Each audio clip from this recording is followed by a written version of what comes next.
এরকম কিছু একটা ব্যবস্থা করেন প্লিজ। আর আমরা প্রবাসীদের প্রত্যেকটা ভাই বোনকে বলবো এই বিষয়টা নিয়ে আওয়াজ তোলেন, কথা বলেন। রাস্তার অরিজিনাল ফকিররাও এরকম না, বড়লোক কিছু ফকিরের জাত বোধেত আছে, এগুলা কোনোদিন মানুষ হবে না। আগে এই ভিডিওটা দেখেন, তারপর বাকিটা বলতেছি।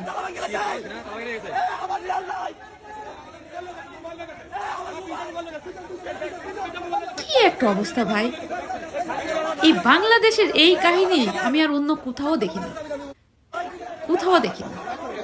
মানে ব্যাগের তালা ভেঙে, লাগেজের তালা ভেঙে সবকিছু বের করে নিয়ে যায়।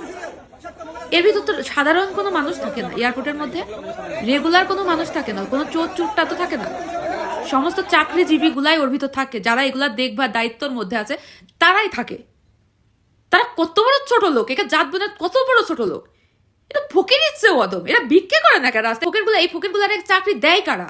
এই ফকিরগুলার কি মানে ব্যাকগ্রাউন্ড দেখে চাকরি দেয় না? কোন জাত বোনেতের মানে ফকিরগুলা, ছোট লোকের জাত বোনেতেরা কারা? এইসব চাকরিজীবীরা কারা?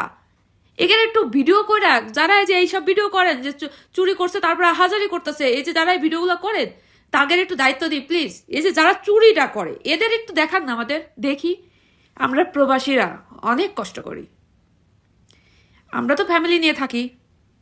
যারা মিডল ইস্টের দেশগুলোতে থাকে আমাদের ভাইরা, বয়স্ক কম বয়স্ক, কত কষ্ট যে করে এরা, আপনারা বুঝবেন না। এই বাংলাদেশের এইসব ছোট লোকগুলা এই প্রবাসীদের কষ্ট বুঝবে না, কত কষ্টের টাকা দিয়ে এরা এক একটা জিনিস কেনে, রক্ত বেচা পানি এদের। আমরা প্রবাসী হয়ে এটা মানে আমরা মানে প্রচুর প্রতিবাদ করতে চাই। প্রত্যেকটা প্রবাসী যেন এই বিষয়টা নিয়ে প্রতিবাদ করে। এই যে কতগুলা ভাই একজনের জিনিস চুরি করে নাই, এখানে দেখেন ভিডিওটা, কতগুলা ভাইয়ের মানে মোবাইল, টাকা, গোল্ডের জিনিস কত কিছু চুরি করে করে নিছে।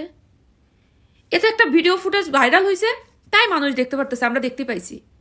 এরকম শত শত হাজার হাজার ভাইদের জিনিসপত্র চুরি হয়ে যায়।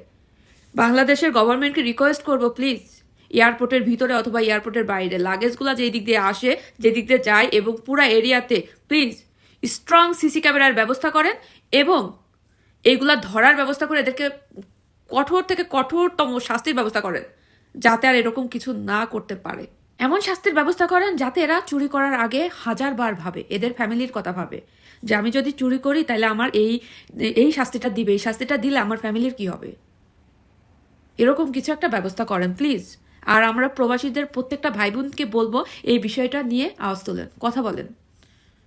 কারণ রক্ত পানি করার টাকা দিয়ে শখের জিনিসগুলা কিনে নিয়ে বাংলাদেশে যাই নিজের পরিবারের মানুষগুলোর জন্য। এই কষ্টটা আপনাদের মতো সাধারণ মানুষ বুঝবে না। আমরা যারা প্রবাসে থাকি আমরা বুঝবো। যারা 2, 4, 5 বছর, 10 বছর, 15 বছর বিদেশ খাটে, 25, 30 বছর বিদেশ খাটে শুধু পরিবারের 2টা শখের জিনিস কিনে নিয়ে যাওয়ার জন্য। তো প্লিজ সবাই বিষয়টা নিয়ে আওয়াজ তোলেন। আমি আমার তরফ থেকে প্রতিবাদ জানালাম। আমি একজন প্রবাসী, আমি আমার প্রবাসী ভাইদের পক্ষে। আল্লাহ।